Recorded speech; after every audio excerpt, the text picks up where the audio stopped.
My girlfriend always insisted she got along great with my parents, but I just overheard a voicemail where she called my mom a nosy old witch and said she was only pretending to like us for the money. It was a Thursday night. I remember because I'd just come back from dinner with my parents. My girlfriend, Kayla, had skipped it. Said she wasn't feeling great. Said she wanted to rest. She kissed me on the cheek before I left and said, "Tell your mom I said hi." That's the kind of thing she always said. She was polite.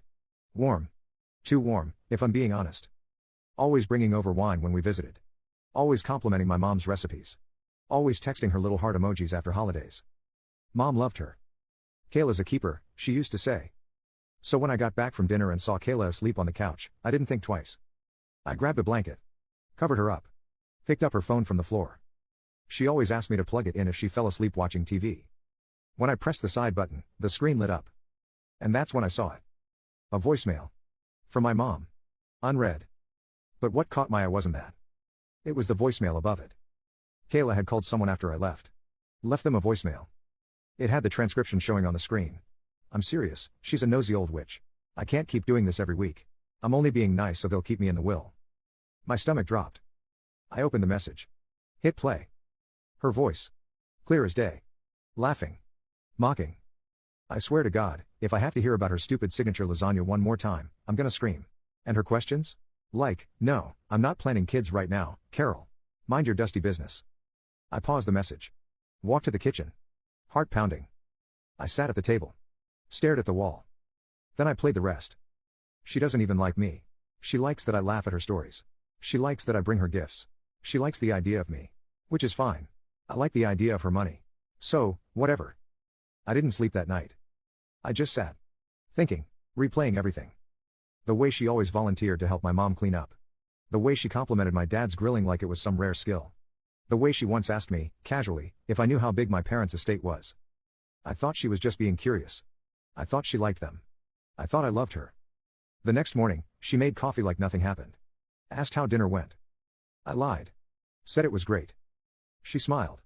Said we should plan something for Sunday brunch. With your mom, she added, she's been wanting to try that new cafe. I nodded. Didn't say much. She kissed my cheek. Left for work. And I sat down with her phone. Not to snoop. To confirm. She hadn't deleted the message. It was still there. I forwarded it to myself. Then I started scrolling. Found her message threads. One with her best friend. Another with someone named Lynn's. I clicked that one. And what I saw made me nauseous. Kayla, he's so obsessed with me. Lynn's, well duh. He's a nice guy. Rich fam. No red flags. Kayla, yeah but his mom is an absolute nightmare. Like kill me now. Lynn's, lol just smile through it. Kayla, honestly I deserve compensation for enduring these family dinners. There better be a beach house in my future. I kept scrolling. More of the same. Jokes about inheritance. Snide remarks about my mom's clothes. Mocking my dad's accent. It was like seeing a stranger through a glass window. Same voice. Same smile. But none of it meant anything. She was a performer. And we were just the stage. I backed everything up. Screenshots. Voicemails. Transcriptions. Then I called my dad. I asked him if he could meet me somewhere. Private. He agreed. We met at a park near their house. He was confused. Concerned. I showed him the voicemail. Then the screenshots. Then I told him everything. He didn't speak for a long time. Just stared at the screen. Then he looked up and said, "You are sure?" I nodded. He nodded back. "I'll tell your mother." That was it. No yelling. No drama. Just resolve. 3 hours later, I got a text from my mom. "I'm sorry. I had no idea. We love you. Come over whenever you're ready." Kayla texted later that day too. "Hey, weird question, have you seen my charger?" I didn't respond. I was too busy packing her things. And planning the next conversation. Because I wasn't going to let this slide. Not when she used my family as stepping stones. Not when she played us like fools. And definitely not when she made my mom cry. She didn't know it yet. But Sunday brunch was still happening. Just not the way she thought it would. Kayla didn't know I knew. Not yet. That weekend, she was all smiles. Said she found a cute spot for brunch. Said my mom would love it. I told her I'd drive. She laughed, called me a gentleman. I smiled back. But inside? I was building a script. An exit. I kept thinking about my mom's face after she heard the recording. My mom doesn't cry easily. But that night, she did. And I wasn't sure I'd ever forgive Kayla for that. We got to the restaurant 10 minutes early. She wore that soft pink dress my mom once complimented. Even brought her a little gift bag. A candle. From some overpriced boutique. She looked proud of herself. Like she was about to receive another round of applause. My parents showed up 2 minutes late. My dad was stone-faced. My mom didn't even try to smile. Kayla got up, hugged them both. My mom gave her a half-hearted pat. My dad sat down without a word. "This place is cute," Kayla said. "So glad we could do this." We ordered. The usual small talk. The weather. Work. Some new cafe opening downtown. Then silence. Kayla tried to fill it. Told a story about a funny customer at her office. No one laughed. Finally, she looked at me. "Babe? Everything okay?" I leaned forward. Folded my hands. "Actually, no." Her smile flickered. "There's something we need to talk about." She tilted her head. "Can it wait until after brunch?" My mom set her fork down. "No.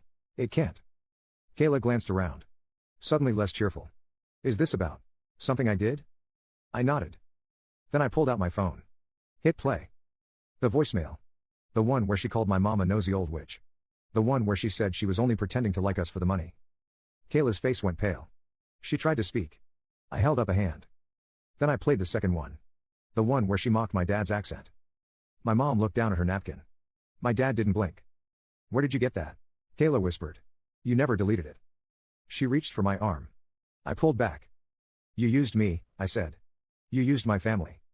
"No, I didn't. I saw the texts too. The ones to your friend. The jokes. The hashtags." She went quiet. "You told her you deserved compensation for enduring dinners with my mom. That there better be a beach house in your future." She blinked fast. "People vent. I didn't mean. Don't. Just. Don't." My dad finally spoke.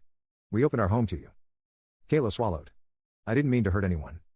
My mom looked up. "Then why did you?" She had no answer. I stood up. Dropped my napkin on the table. "Brunch is over." Kayla looked stunned. "Wait, you're breaking up with me? Like this?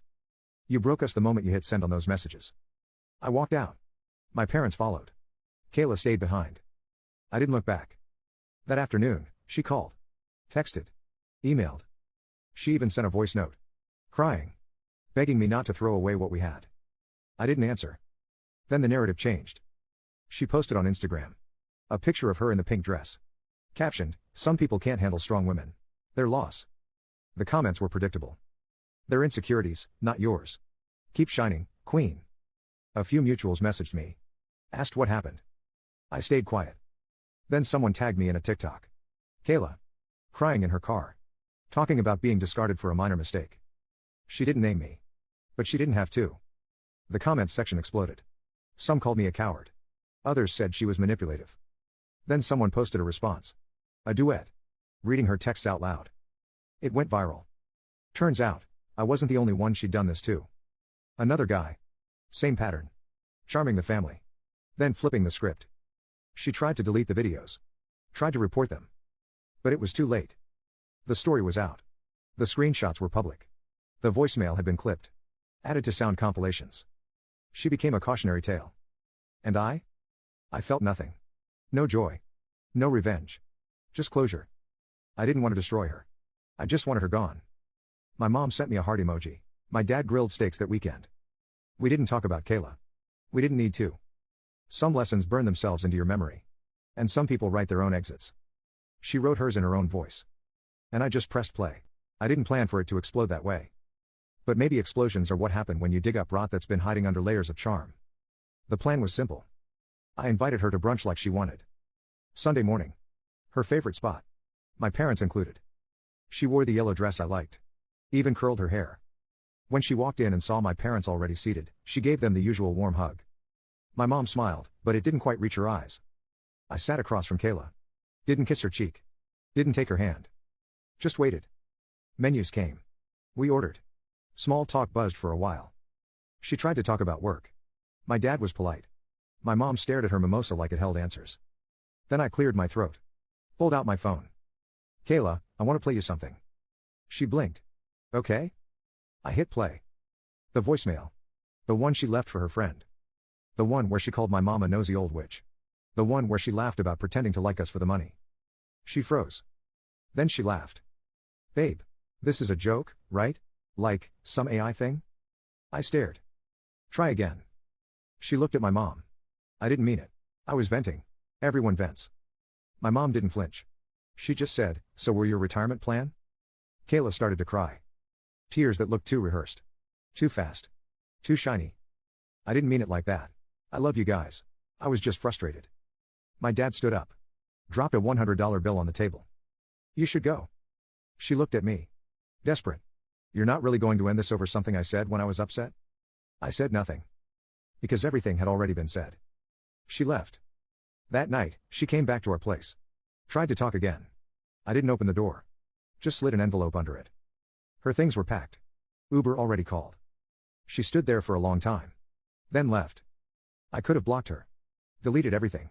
But I didn't. I let it all sit there for a week. Then I forwarded the voicemail and screenshots to her best friend. And to Lynn's. Because if they were going to mock my family, they could at least do it knowing they got caught. Fallout came fast. Mutual friends dropped her. Her job, a non-profit that worked with families, called her in. Apparently someone sent the audio anonymously. She posted something vague on her Instagram. A black screen. White text. "Be careful who you trust." Comments were off. She never publicly acknowledged what happened. But I heard she moved cities. Started over. I started over too. But not with bitterness. Not with walls. With clarity. Because what Kayla showed me wasn't just her true face. It was a reminder that pretending never lasts. People eventually trip on their own masks. And when they do, you'd better be the one holding the receipts.